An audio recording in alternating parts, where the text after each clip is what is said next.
Am I the a-hole stories? Am I the a-hole for never telling my parents I had a son that was given up for adoption? My parents were very cold, strict, and controlling people almost my entire life. Very religious and always cared about how the rest of their church viewed them, so they were even harder on me to always be perfect. I was out of the house at 18. I didn't have any money since my parents never let me work, so I lived with friends. My girlfriend and I were only 19 when she got pregnant. Neither of us with a place of our own, no money. We weren't at all prepared to be parents. Despite trying to break away from our parents' strict religious views, we still felt guilt about considering termination. I'm completely pro-choice by the way, but personally, we couldn't bring ourselves to do it, and looked into adoption instead. We went through the process, and our son was adopted by a nice enough couple. It hurt for a long time, but we eventually moved on with our lives. The thing is, I never told my parents anything. I feared what they would do if they found out. Yes, at that age I still feared them. Mostly afraid they would try to adopt him instead, and raise him in the same dysfunctional household, which I couldn't allow knowing how they'd be. We were no contact at all when this was happening, and didn't speak until after 15 years. My dad had a heart attack and was in the hospital. I reached out and helped while he was in recovery. They both wanted to mend our relationship, since this was sort of a wake-up call, and while it's not perfect and they're in some ways still stuck in a certain mindset, I know they have tried to be more open and loving. Now when my bio son was adopted, we agreed he was free to contact us once he was older, and that's exactly what he did when he was 19. Ben has been in my life for almost 2 years, and it's been such a blessing getting to know the wonderful man he grew up to be. Ben has expressed interest in meeting my parents, as he's already met my ex's parents. He knows the whole story about them, and that they don't know about him at all. He's fine if I don't want them to know, but I decided it was time anyways and decided to speak with them. Boy, was it a major disaster. My mom was so upset she was almost in tears, and my dad wouldn't even look at me. They acted like I was a monster for never telling them they had a grandchild out in the world, and also angry at the fact that I gave him away, when they would have given him a home. They were far too upset, so I left the house. Despite having confirmation that they would have tried to adopt him, and it was the right choice not to let that happen, I have gotten a lot of talks from my mom's family, agreeing adoption was the best choice, but that my parents still had the right to know of their own grandchild's existence. For that, they believe I was in fact wrong for keeping them from knowing this. I understand lies, especially of this magnitude, would blow up eventually anyways, but I am questioning whether my choice was so bad. I'm the a-hole for it. Now for the top comments. Not the a-hole. You went no contact for years for a reason. They probably wouldn't have raised that boy any better than they raised you. Letting them know they had a grandchild would have probably caused a crap show. You kept it out and let you and your son have semi-normal and healthy lives. Not the a-hole exactly this. You did the right thing for your son. It was the best option for him. You gave him a life out of that toxic environment. You have confirmation now that they would have tried to adopt him themselves. That should be enough to reassure yourself that you did right for your child. Not the a-hole. I grew up in a fundamentalist cult. I never would have wanted my own child to be raised in that environment. When you are extremely sheltered, manipulated, controlled, and terrified by your parents, it is very difficult to make adult decisions. You were extremely young at the time. You did what you thought was best for your son, and gave him a good life. You arguably made the best decision you possibly could have made for him. Hindsight is 20/20, and maybe you should have told your parents. But your reasons for not telling them are valid. I remember very well how easily I caved to my parents' whims, despite trying to stand up for myself. What if they had hounded you day, after day, after day? Would you have been able to maintain your resolve, and give Ben up for adoption? They would have placed an insane amount of guilt on you. I know that if it were me, I would never want a child raised in that environment, but the pressure from my own parents would have been insane. Your parents are mad now, but they would have been mad for the last 19 years if you told them. With the knowledge that you have now, you might question if you should have told your parents about your decision. I don't think there is an easy answer for that, but you did it from a sense of self-preservation, not to hurt them or to be spiteful. I'm not a cruel person. Despite the differences I have with my parents, I don't deliberately hurt them. But a part of me feels like you should simply look your parents right in the eyes, and say that you decided to keep the knowledge of Ben from them, because of how they treated you growing up. And you didn't want your own son raised with the same sense of despair. But I also know how parents like ours play the victim, and it would only make things more volatile. When my parents tell me they are disappointed with me now, in my own head I just shrug my shoulders like, you were never proud of me growing up, so how is this different? The only difference is that, now I live my life to take care of myself first. I wish I had more words of comfort or encouragement. I think you just need to find peace in the fact that you made the best possible decision for Ben. They can either choose to be in a relationship with you and your son, or they can continue to play the victim, and not be part of your lives. I feel you, and I grew up with the exact same parents. At that age, I know I would have done anything they asked me no matter how hard I tried to be defiant. It's the reason why I knew having no contact at all was the best way to finally break away from their control. Thank you for this. It's very reassuring during a time like this, when it feels like the rest of the world is against you, to be reminded that this was the best choice. I am beyond proud of the man he's become. I don't think that would have been possible had he gone with them. Next story is titled, Am I the a-hole for not telling my family I have a biological child? Sorry in advance on mobile. So, I will begin by saying that I, 28 male, have been married to my wife, 29 female, for 5 years, together for 12. We have a great relationship and I have never been unfaithful. Where this conflict begins, is 10 years ago when I met my best friend Jane, 28 female, and her husband Tim, 29 male. At the time Tim identified as female, but has since transitioned to male. My wife and I are very supportive of him. Jane is one of my best friends and gets along great with my wife. 4 years ago, Tim and Jane wanted to start a family, and looked into getting a donor as Jane wanted a biological child. They wanted to actually know the donor in case the child had medical issues or needed a kidney. They asked me if I would consider it. I have good genes, and I was someone close to the family. After discussing it with my wife and more discussions between the four of us, we agreed. My wife was actually a surrogate for her sister a year before this, and we are very open to helping people have children.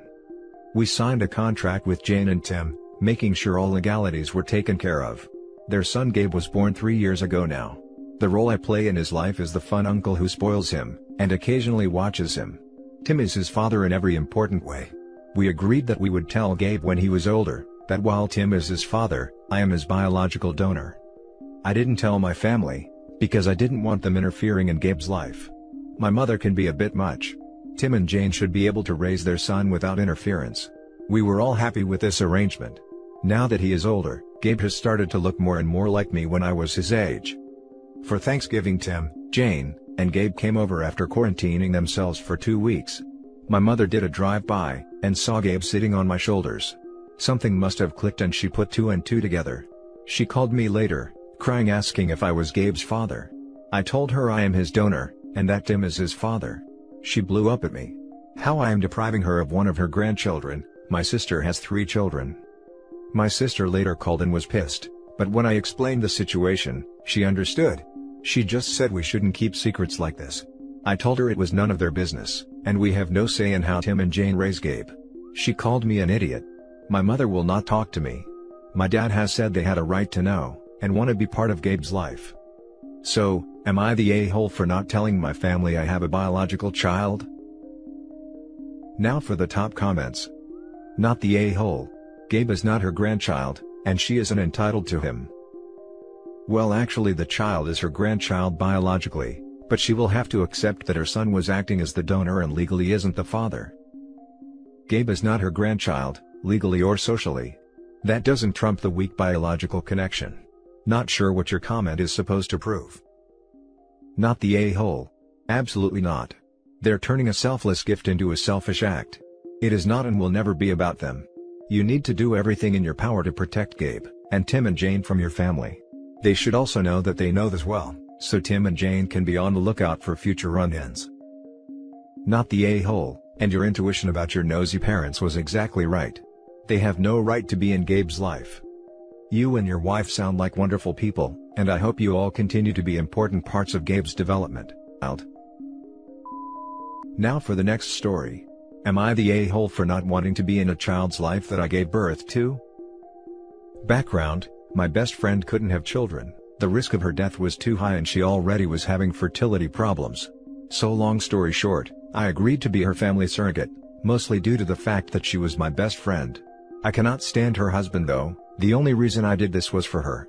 So, I became pregnant with their child and everything went smoothly. There was a contract in place, that I wouldn't be financially responsible for the kid and so on. It was a pretty standard contract. Well, that was 6 years ago and my best friend died. Due to the 2020 plague, I wasn't able to attend her funeral. Her husband has been calling me recently that I should step up as the kid's mother, because I did give birth to her. He keeps calling, that I need to be in his daughter's life. After declining multiple times, I finally told him that kid isn't mine, even though I gave birth to her. That I have no obligation to do jack stuff, and that I'm not going to replace my best friend as her mother. He called me an a-hole and going to get his lawyer involved. So, am I the a-hole? Now for the top comments. You're not the a-hole. Let him get his lawyer. He doesn't have a legal leg to stand on. I am really sorry you're going through this. Keep records of your conversations in case you need to get a no-contact order. This sounds like he was not involved in parenting, and continuing to avoid it after his wife's death. Not the a-hole, although I'm nervous for the child. Yeah, looks like he's trying to get a free babysitter in OP. I agree, he's after a free babysitter, and faux stepmommy. Unless you want to go after full custody, cut him off, and out of your life. I'm sorry you and the kid lost someone who was important to you. Most definitely not the a-hole. This guy sounds like he's wanting someone to do all the work for him, and he's obviously not the best guy based on your judgment of him. He can get all the lawyers involved that he wants, a contract is binding. He needs to be the one to step up. Not the a-hole. Right, I get the feeling he didn't want a kid, his wife did, and he agreed to it.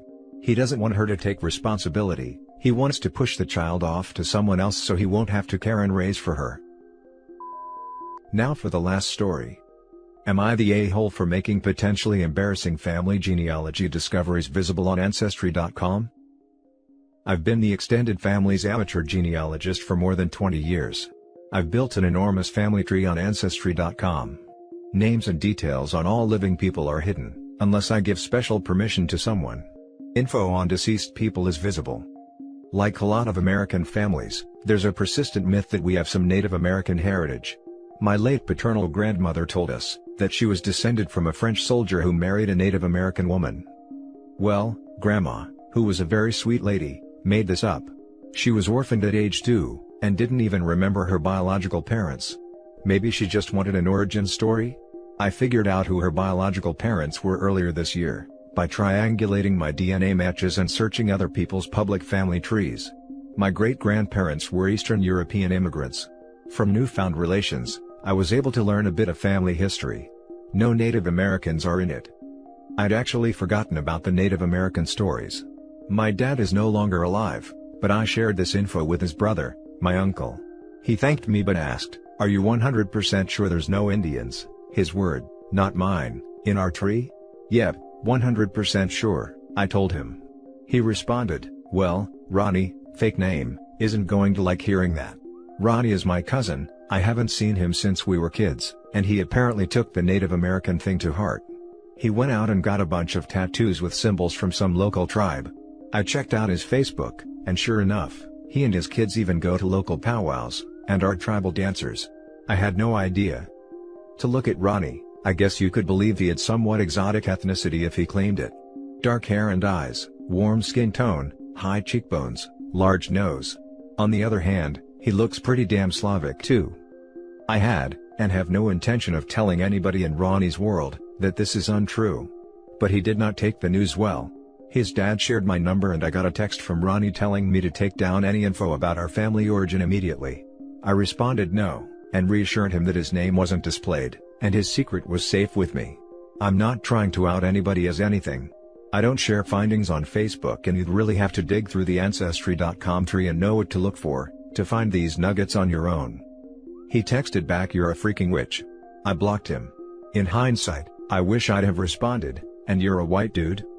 Now my uncle has asked me to remove the info as well, for his grandkids' sake. I repeated what I told Ronnie.